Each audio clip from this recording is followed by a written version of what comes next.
Hello, dear friends. This is Kardec Radio at 11 p.m., nourishing our souls with Hail Christ. Yes, we are here studying the book Hail Christ because this book really helps us navigate the current days. The book Hail Christ can be acquired at Amazon.com or either in the paperback format or the Kindle version. We would recommend it because this book is more than just a novel. It's a true account of people who lived in the third century, yes, of our time, and at a time when being Christian, when following the teachings of Jesus was unique, different, and at the same time you were persecuted. People didn't understand why you wanted to follow the Nazarene, the Galilean. Why would you change your life and think of those who were poor, those who were not privileged by the gods that they thought existed? We are here studying a book that, as Emmanuel says in the preface, I'm not going to quote because I can't substitute the wisdom of Emmanuel. Emmanuel, the Spirit author, says, today, as in former times, with the social order in decline, Jesus goes forth into the world, restoring hope and fraternity, so that the sanctuary of love may be rebuilt on its true foundations. No matter how raging the storm, Christ calms it. No matter how deep the darkness, Christ illuminates it. No matter how badly power is abused, Christ reigns. The divine ideas need human hands. Blessings from heaven require recipients on earth. Spiritism calls for brave souls to sacrifice themselves in order to spread it victoriously. This was psychographed by Chico Xavier in 1953. And now, in 2020, more than ever, we need brave souls to spread these teachings. And what else are we waiting? What are we waiting for? I guess we can no longer wait. We need to step forward and do what we gotta do, right? Yesterday, when we were studying chapter 1, we met Quintus Varus, this illuminated mind who had credit in the spiritual realm to move to another dimension, to another moment, to follow his loved ones, but he said, I can't. He said to a spirit that was more evolved than him, saying, Claudius, I have to reincarnate to rescue my son Tatianus. I need to rescue him and to bring him to the Christ. So who was Tatianus? Tatianus was a spirit that was still like wandering the spiritual realm, gravitating to the circus, the Roman circus, immersing himself in the follies of the time, and organizing, leading groups against the governance of the earth, the Christ.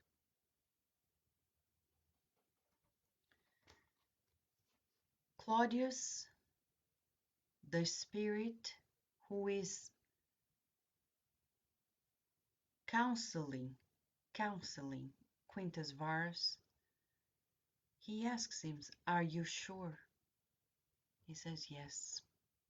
I think my son is coming to a moment when he's permeable. We're close to a breakthrough. He's conflicted. Well, the superior spirit Claudius then says, okay, Quintus Varus, we're going to let you go. How much time do you need? And the answer is, I'll give you 100 years. The answer is 100 years. So then what does he do?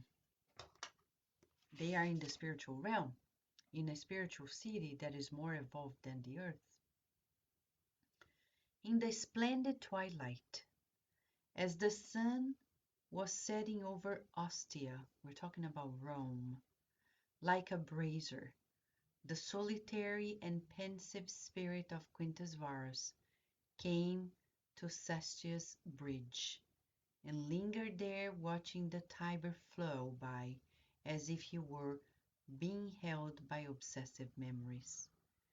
Rome had been decorated to celebrate the victories of Septimus Severus, and they're talking about it. He's looking for Tatianus. Where is Tatianus? A clear night had fallen on the houses of Rome. Thousands of voices were singing songs of joy under the silvery light of the full moon. Discarnate Christians preparing to receive their companions from sacrifice. Quintus Varus, who was Christian, joined the voices and helped them out. Prayers and sanctifying talks were heard. After a few hours, the enormous group of spirits headed for the Colosseum. Hymns of joy rose to the heavens.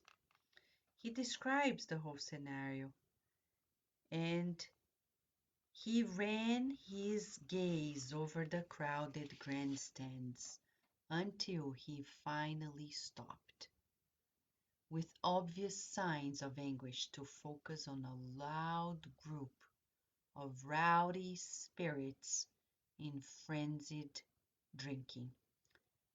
Quintus Varus anxiously approached a young man who was laughing boisterously, and embracing him with extreme tenderness, he whispered, Tatianus, my son, my son. What was, remember, this is all in the spiritual realm. They are describing what is happening in the spiritual realm in parallel to the advents of the day-to-day life in Rome, the big events in the circus, in the Colosseum. On one hand, the martyrs that are going to be sacrificed and the former martyrs in the spiritual realm, praying, connecting, etc. And then we're talking about obsessing spirits, spirits who are partaking in these parties and creating a commotion. He approaches Tatianus, who is also discarnated, and asks and says, Tatianus was immersed in the deepest undercurrent of the lower passions. He could not sense Quintus Varus, but suddenly he felt uneasy. He got up and left, overcome by insuperable joy. Okay? Tormented by uncontrollable anguish, Tatianus wept in spite of himself as he recalled his lifetimes. You see, this is a spirit that is there drinking, enjoying, and partaking in these concerts, the feasts. Somebody who loves him, embraces him, he runs away in anguish. It's like his consciousness is being pushed. He's recalling his previous lives. As he's recalling his previous lives, he knew he was without a physical body. But rather than finding the landscapes portrayed in Virgil's tales, he found himself inexplicably attracted to the bacchanals of a decadent society. Surprised at finding himself alone after death with his old thirst for sensations, he loved banquets and games, and partook of the pleasure of every glass within reach, but he was yielding to boredom and regret. What is life about, after all? He would ask himself in a dolorous soliloquy. Where were the gods of his old faith? Was it really worthwhile to look for happiness in the temporary satisfaction of the human senses? He knew friends who, after long supplications to heaven, had left to be born. He was praying to the gods and he started weeping uncontrollably. And his father talking to him, stroking his head. Tassianus, my son, and talking to him. May the Supreme Lord bless our path of redemption. Don't believe you are forsaken. Be calm and trust, my son. Magnetized by his father's gaze, because as he sobbing and praying, he sees his father. Tassianus tried to stand up to embrace him and to throw himself on the ground to kiss his feet. However, he could not move at all. Listen to me, his father said. Wary of yourself, you have asked to return to the earthly arena, and you shall. We will be reunited in the corporeal cell of the physical world. The blessed school of regeneration for the life eternal. Pause. We have read enough for now. How many of us were in such conditions before we reincarnated? Many. Right now, how many spirits are in such condition in the wandering on earth, mingling with everybody? But now, thanks to the coronavirus, concerts stopped. All gatherings stopped. What is happening to these spirits? They are also being helped. Don't be sad that people are now mingling, because now we need to rescue also the majority of the ones who are wandering around, creating chaos non-stop as well, and need to be rescued to be reincarnated. Like Tassianus, he was tired already of that life, but he couldn't stop it. Like people who are addicted, and you think addictions are things of the physical body? No. Addictions are things of the mind. So, right now, at this very time on earth, we're being asked to revisit it all. We no longer have time to keep living this same life. So, he's talking about the stone gods that are dead, and that reincarnation on earth is a school for our regeneration. Regeneration means to generate again, but in a better way. You reincarnated, I am reincarnated. We're reincarnated to learn to do the good. But are we? We keep stumbling in old paths, falling back to old paths. We can no longer afford it. We need to be resolute. We need to make a decision to say, I want a new life. A life where God is center stage. A life where joy of living is center stage. A life where I am a joyful co-creator with God. Responsible. I take charge for my mistakes. We're not supposed to know it all. We're supposed to make efforts and repeat. Make efforts. Repeat towards the good. If we find a mistake, we change it. It's not a big deal. We need to adjust according to the situations. Well, he says to Tassianus, prepare yourself to be a valiant soldier of the good. We will soon return to the school of the flesh. You will be my morning star, showing me the arrival of the sun each day. Hail Christ, those who are about to live forever, glorify and salute you. He goes away. Tassianus says, Father, Father, he can no longer see anything. Years go by, he's reincarnated. They are reincarnated. Chapter 2. We're gonna find Quintus Varus reincarnated in Rome, and a young man, young Roman patrician, and he used to live in Rome. In the year 2017, the moment where we're starting right now, he was married to a wife named Cynthia, and he had a 1-year-old son named Tassianus. They are reincarnated. Quintus Varus, in spite of being Roman patrician, he became Christian.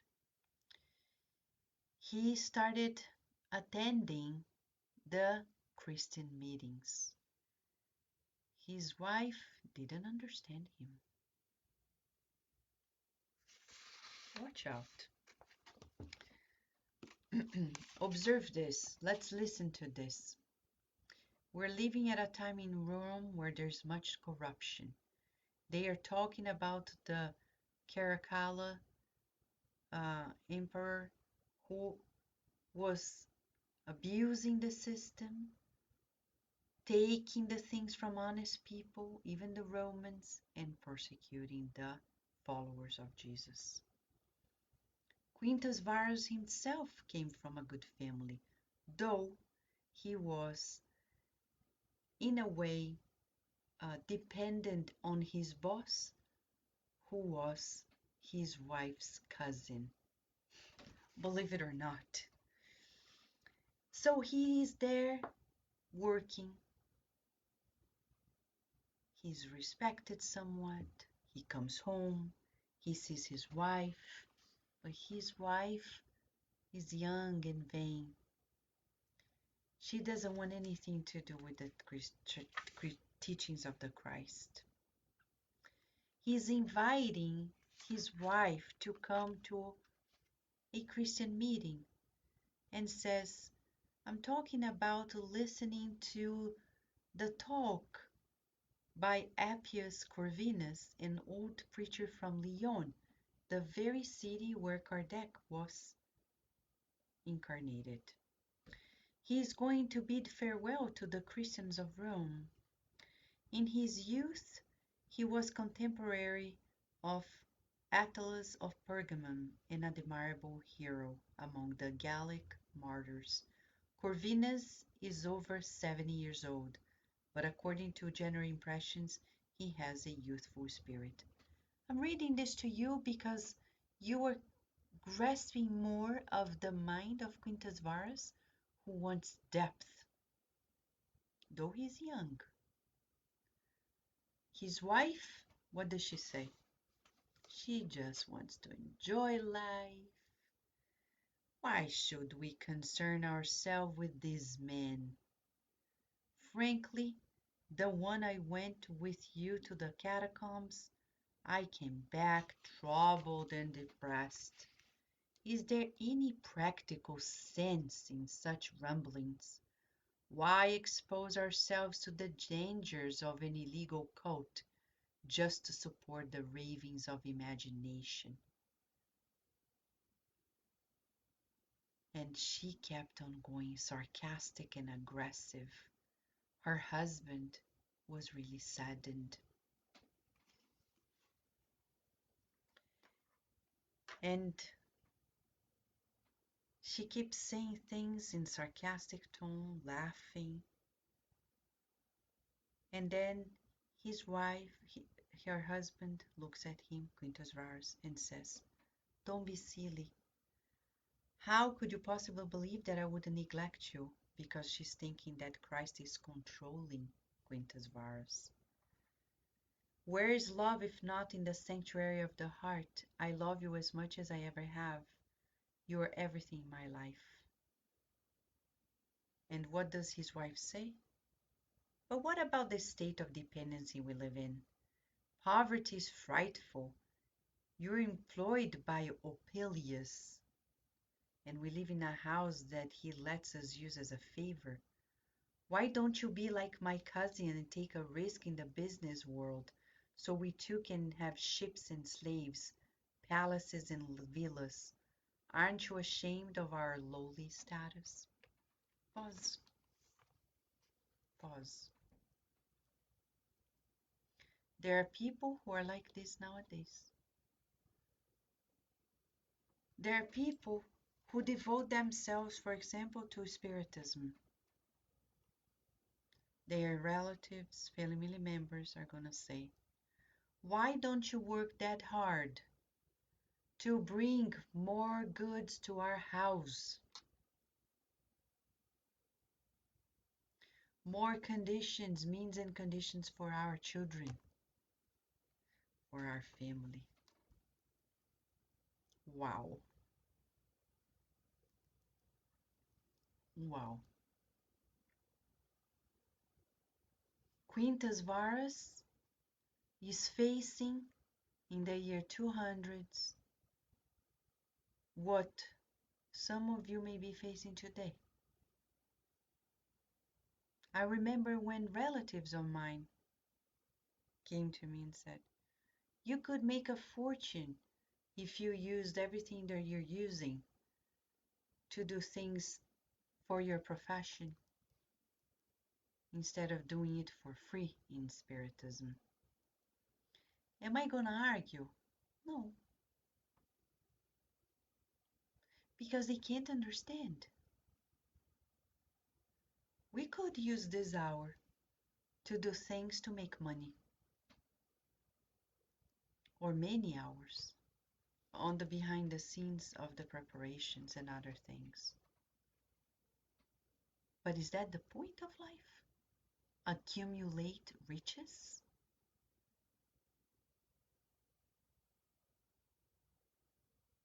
Are we here for that?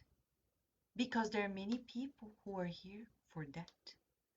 And they believe that that's the way to go. And they think, right now, I'm working to pay my children's college and my mortgage. When I retire, I will help people out. I'll dedicate myself to mediumship. I'll dedicate myself to Spiritism. Too late. You may not get there, one. And two, you may not be able to do it. Because when you retire, you're older. And some people, when they get older, they get sick. No time. You don't have the same stamina. We have to start early. Now. And the coronavirus is saying now or never. Right, Renata Molina? Welcome. We are learning. Emmanuel wrote this book to say that we need to imitate Quintus Varus. He is in this dialogue with a family member, his wife. She doesn't get it. She wants more money. Quintus Varus, when he listens to this, he could not hide the bitterness in his calm face. He stroked his wife's beautiful hair and objected uneasily. Why are you so upset? Don't you appreciate our wealth of character? Our wealth of character. Would you prefer the favor of wealth over the misery of so many? Keeping slaves when we are trying to free them? Would you have me get involved in unspeakable transactions and lose our righteous conscience? In the book, Our Daily Bread, Emmanuel says that our riches most often come from injustices.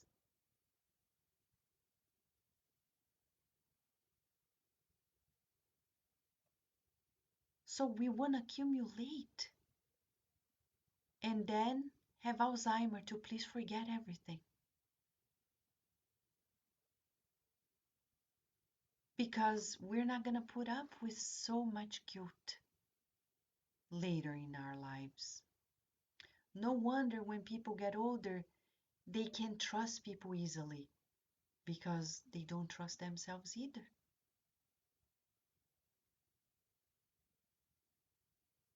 Children are easy to trust because they forgot. They're coming back fresh. But when we get older, we start being a little more cautious. Sometimes not out of wisdom, but out of projection. We project our own things in other people. And then we doubt their good intentions. Quintus Varus, way ahead of us, looked at his wife with love and asked her, "Don't you prefer the riches of our clean conscience?" What did she say? What did she say? His wife began weeping, which made Varus uncomfortable. He tried to change the subject. "Let's forget such nonsense. Come on, how about if we go hear what Corvinus has to say?" And what did she say? "And come back home afterward that tired? No, I won't go. I'm tired of all this. What can the barbaric Gauls teach us? After all, their soothsayers read fortunes in the still warm entrails of dead soldiers."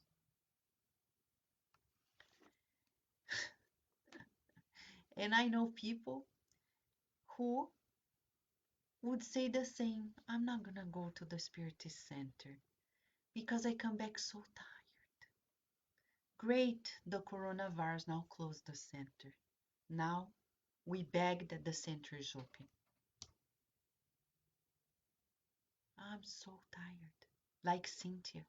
You see the spiritual company that she has? Not very good. Quintus Varus wants to go. And there are people who come to Spiritist centers and observe the beauty of the Spiritist center. Oh, is it beautiful, ostentatious, enormous? Because if it's small, simple, we take it for granted. You see how close we still are on earth from the first centuries of the Christian era? We're talking about 2,000 years. And how have we evolved on earth? Very little. Very little. Because we're still closer to Cynthia's mindset. I want the fun. I want to enjoy life. Come on, I don't want to listen to those talks. I'm not saying you, but many people are like this. And you may be like Quintus Varus, trying to bring people in, and they are resisting like Cynthia. Let us observe what Quintus Varus does. Does he give up on his faith because his wife wants him to earn more money? Because if he does, he's just like her.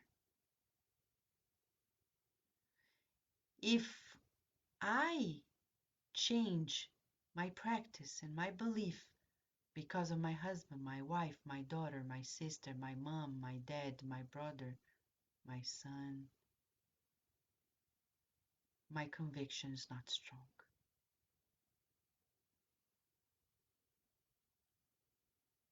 Yes, Teresa Castro, she's saying she's not Livia for sure. You're right. Now we see the difference, huh? So, She turns to him and says, "Oh, it's always Christ. Christ this, Christ that. Remember that our social position is wretched. Avoid punishment by the gods and render homage to Caesar, so fortune will bless us. I'm sick and worn out. I have no calling to the cross.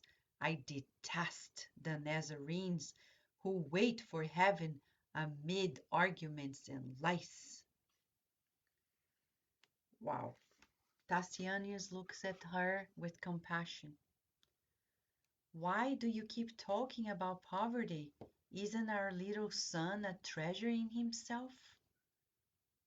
And then Cynthia snatched the boy from his fatherly tenderness, took a step back, and exclaimed, "Tassianus will never be Christian. He is my son, and I have consecrated him to Cybele, however we say it. The Mother of Gods will defend him against such sorcery and superstition." She rushed off. Quintus Varus was distraught.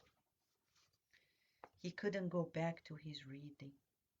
Well, what did he do? He went to the meeting to see Corvinus. "Go, Quintus Varus." This is courage, conviction, faith. You see, he didn't argue. He didn't try to convince her. He didn't put her down. He listened. Was he shaking inside, feeling, "Yeah, maybe I'm dedicating myself too much, like some people do"? Yeah, no. And he went there. He met Corvinus and a group of Christians. They were talking about passages from the past. It was beautiful, talking about the stories, and it was such a beautiful narrative. And then he left the meeting and came back home. Are you surprised? I'm going to share with you what's going to happen. Don't cry because it's sad. I tell you, it is sad. And I can't imagine going through this. He came back home to give some love to his wife. He thought he was going to lovingly surprise her. But as he steps into his house, he hears that somebody is in his bedroom.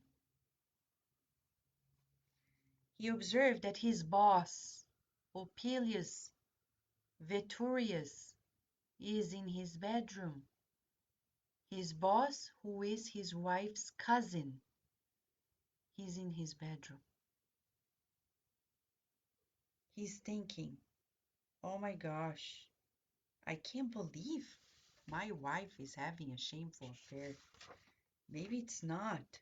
He was half mad, says Emmanuel. He began to argue with himself. What if he was just jumping to conclusions? What if Opilius Venturus was just there to help his wife? So he was open-minded. He listened to the conversation. And the conversation is sad. Because Olivia Venturus is putting Varus down, saying that he's a nobody. Saying things like this: "Is your husband fighting to keep his wife? No, he's too interested in the kingdom of the angels. I honestly don't think he's up to your expectations.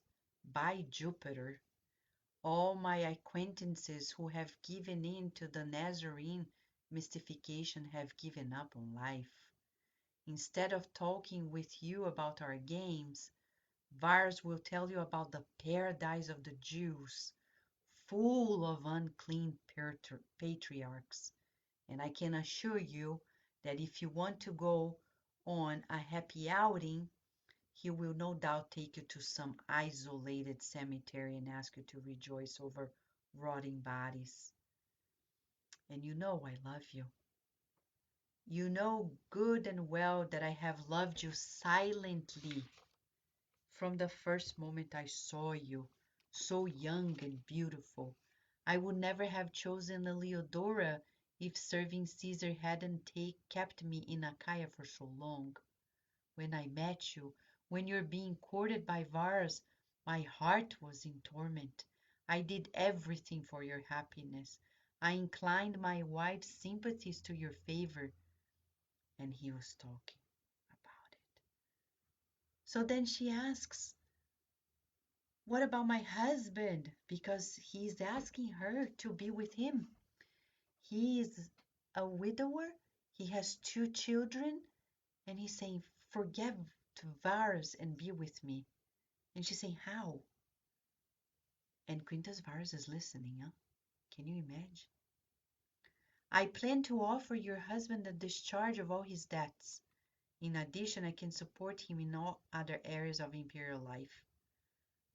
Well, he has a plan. Varus was listening. He could no longer bear it.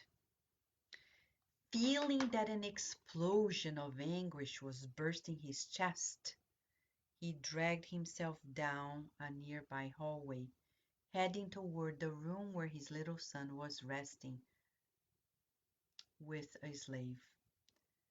He knelt down before the adorned cradle and listened to the boy's soft breathing. He gave vent to his emotions. Like a man thrown in an abyss with no warning, and unable to grasp anything to save himself, he was unable to collect his thoughts for a few minutes. What did he do? He turned to prayer to calm down and began to reflect. He prayed and started thinking, what am I going to do? What is the impact of any action of mine towards my daughter, my son, and my wife? He considered the vexing situation in which he had been thrown, and he thought of plotting his revenge. Whoa, whoa, whoa, whoa, whoa, whoa, whoa, whoa, whoa. Revenge. However, the unforgettable figure of Christ loomed in his overexcited imagination. Pause for a second. Do you remember when we talked about at the beginning, preparation for reincarnation? He is already evolved, accepted Christ way ahead of all of us. We're talking about the beginning of the Christian era, 2nd, 3rd century. He says, I don't want to move forward because I want to reincarnate to help this son and turn his heart to Christ. He reincarnates. He gets married. His son comes to his cradle, and his wife is the first obstacle to his mission.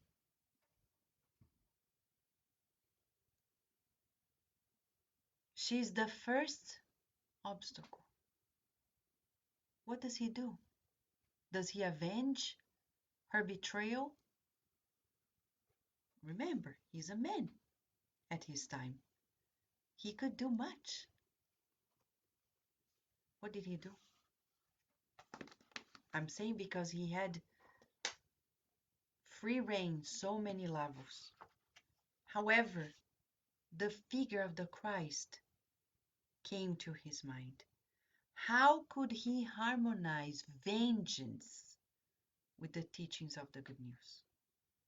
Some time ago, years ago, 6 years ago, 5 years ago, precisely, I've heard a spiritist saying that we don't need to rush in forgiveness, that we need to take our time. That's surprising because the Christ teachings are just like you either forgive or you don't. There's no in between, like slow forgiveness. There isn't. There isn't gradual forgiveness. Either you forgive or you don't. There is no in between. It's either hot or cold, dark or light. There's no in between. There's forgiveness and lack of forgiveness. If we don't forgive, we will avenge. We may not kill people, but then we start creating slanders, dissemination of creating plots against the person, killing the image of a person. That's revenge. That is revenge. We start not cooperating with that person. That is revenge. We do so many things without noticing because we're not aware that the things we're doing have a name. We always think that revenge is something else. Or revenge is simply when we create discomfort to people whom we have taken offense. Listen to this. We create discomfort to those people who have offended us or we think have offended us. We start creating discomfort, like not cooperating with them at home or at work or in our communities, in our movement. That's revenge. How can we reconcile revenge with the Christ? Quintus Varus is saying. How could he stress the rule of forgiving others if he didn't forgive his neighbor's wrongs? The master whose guidance he had sought had forgiven the blows of all his offenders and had even accepted the cross. He had even seen many friends arrested and persecuted in the name of the heavenly benefactor. They all showed courage, serenity, and trust.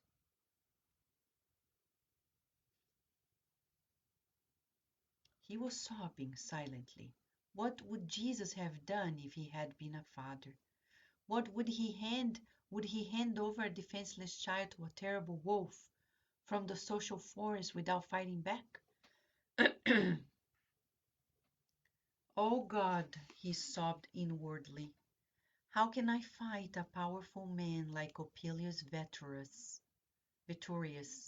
who is able to change the mind of Caesar himself?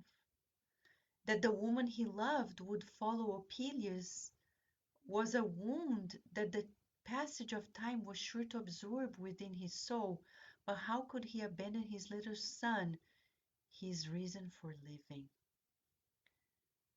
Cynthia was not thinking of him a loving father, but could he, a disciple of Jesus' teaching, subject her to self-contempt or public disrespect? Oh my gosh, this is huge. A true Christian follower. The woman is betraying him, and he's concerned about disrespecting her. Wow, it's a super wow. This is like mind-blowing. Think about it. Think about it. This is mind-blowing. Super mind-blowing for us.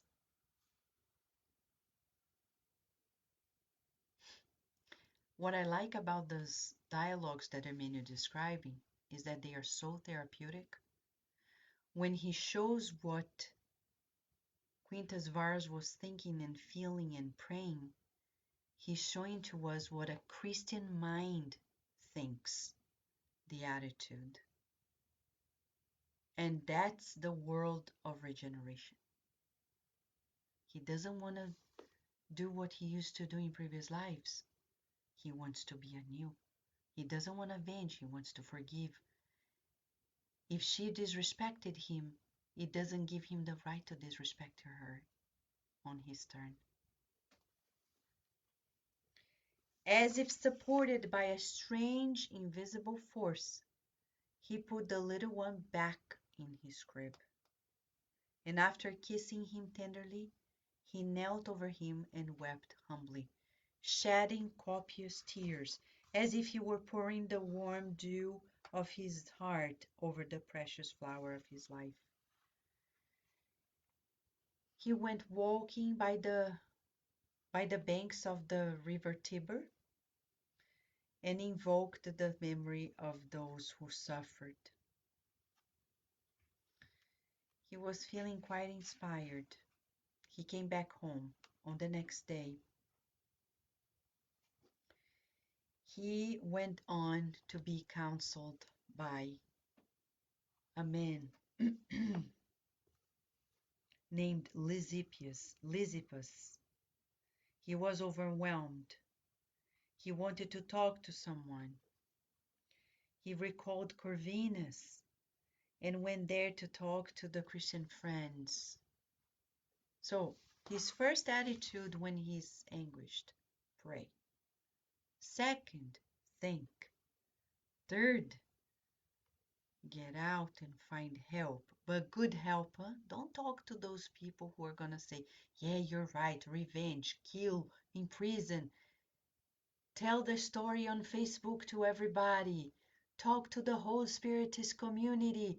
Write emails to everybody crying, saying how you were. No.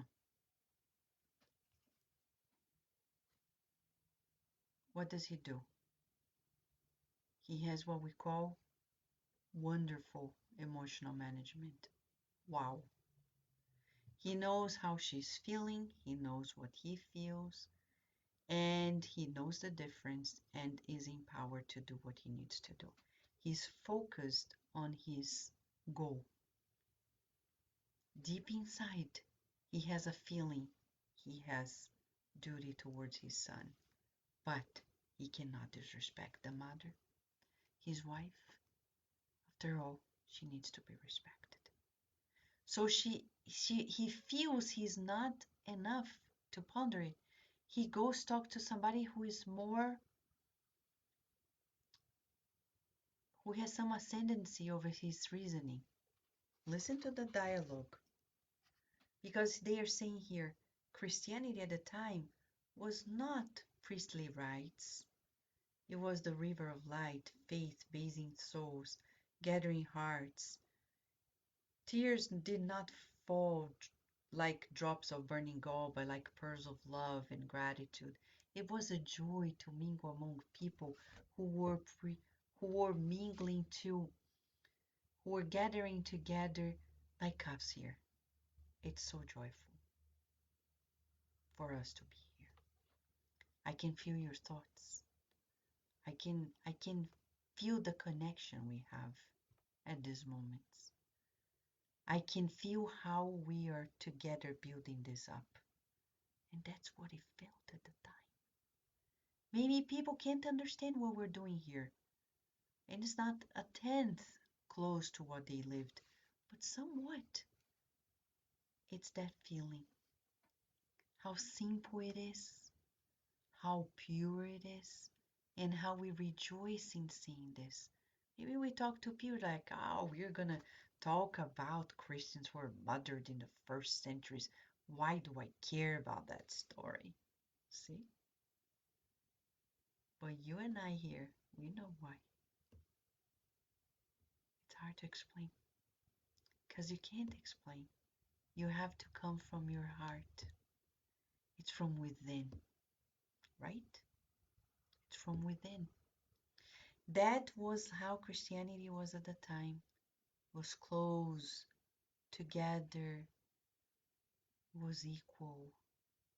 There was no hierarchy. There was this mutual respect and support to the point that he comes and is feeling peaceful there.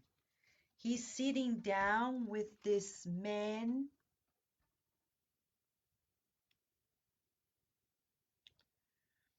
Lysippus and Verus met up to take him home. And in the privacy of Lysippus' home, Corvinus was there, and then they are talking. Listen to the dialogue. Verus, did you accept the gospel so that Jesus would become your servant? or so that you would become His? Okay, Vanessa, repeat, because that's the exercise for the next 24 hours. Okay? That's our exercise. Varus, did you accept the gospel so that Jesus would become your servant, or so that you would become His?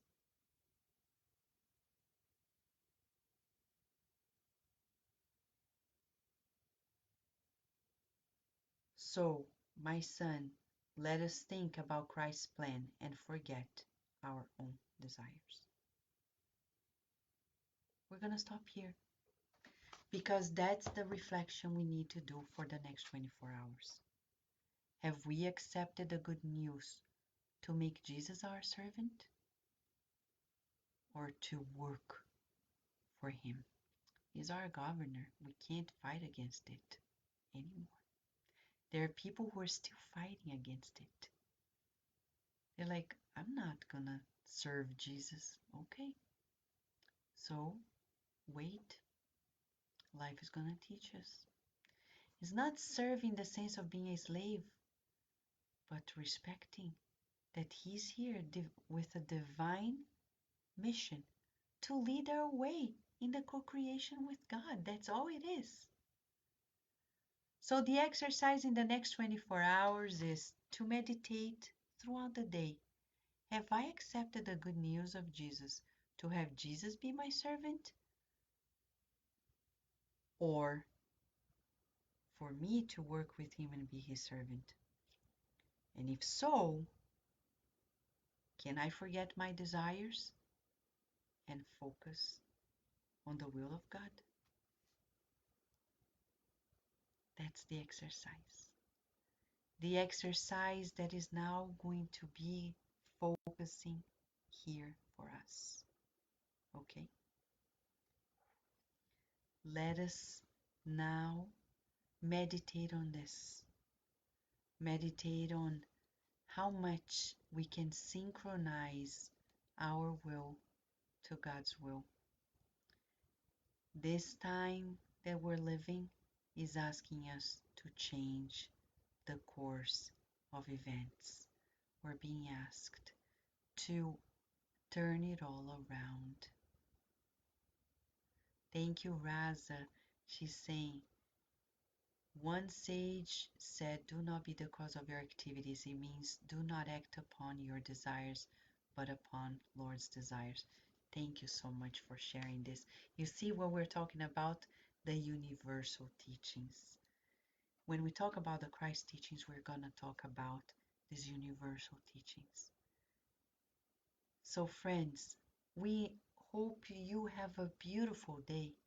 Reflecting on this, have I accepted the good news to follow through this divine command, or to make Jesus be my servant? Jesus, please help me here. I need this. I need that. Doesn't help. Jesus, how can I help right now during this time on earth? Instead of asking, please help me, how can I help? Maybe we're going to suffer pains and sorrows. Why did you bring me here? I know I have pain, I need to be here. But is there anything else? And they're going to say, yes, listen to the people who are next to you. They are in greater pain than you. Oh my gosh, I need to pray. Pray, pray, pray. Talk to them, help them, prayer. Right now, there are people on earth who are suffering 1,000,000,000,000 more than we are. Right now, we want to pray. We want to visualize this beautiful planet and our Master Jesus with His beautiful group of angelic beings enveloping our earth in waves of healing. Let us breathe in and out and feel these waves of healing and help and contribute with the support of it. Oh, Master Jesus, why are we so stubborn? Why are we still rebellious? No, we've been childish, but tonight we want to dream your dream. We want to be with you and wake up focused in our fulfillment of the daily duties, being honest and sincere, being dutiful in our loving actions. Please strengthen us so we can calibrate ourselves to your designs which are divine. We pray for everyone who is at this moment in the transition, discarnating and need help, for those who stay and are distraught, for those who are sick and don't have medicine, companionship, or understanding, the relief that they need.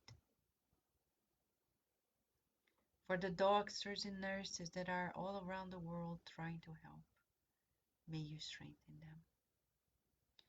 And may those who are hungry in spirit or thirsty their hearts receive your bread and your living water.